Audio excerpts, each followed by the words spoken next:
হাসিনার এমন দ্বন্দ্ব হয়ে গেছিল, এমন ভাবে কথা বলতো মনে হয় যে আল্লাহর পরে সে। বেগম জিয়াকে পদ্মা নদীর থেকে টুপ করে ফেলে দিতে চেয়েছিল। ইউনূসকে বলে টুপ করে ফেলে দুবার চুমায়, তিনবার চুমায় না মরে যেতে পারে। আজকে আপনি কোথায়? আজকে আপনি কোথায়? যেখানে আপনি দেশকে দিয়ে দিয়েছিলেন তাদের কাছে যে আশ্রয় নিয়েছেন, লজ্জা করে না? আওয়ামী লীগ চলে গেছে, কিন্তু আওয়ামী লীগ কিন্তু ষড়যন্ত্র করছে। এই দিকে কিন্তু আপনাদের খেয়াল রাখতে হবে। যুদ্ধ শেষ হয় নাই।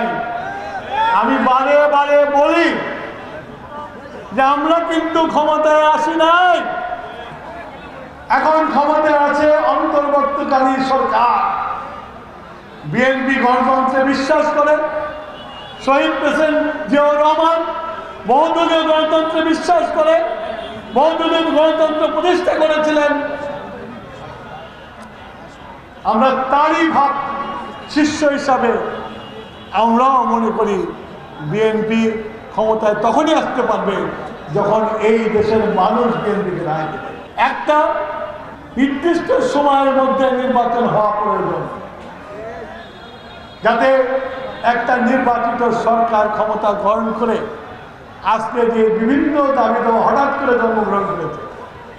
16 বছরে দেখি নাই, রিক্সাওয়ালাদের দাবিও দেখি নাই, সিএনজি আলাদের দাবিও দেখি নাই, ট্রাক আলাদের দাবিও দেখি নাই। এবং সবচেয়ে বড় যেটা আপনাদেরকে আমি সতর্ক করে দিচ্ছি, এখানে আমার সংখ্যালঘু ভাইরা আছেন, সবাইকে সতর্ক করতেছি,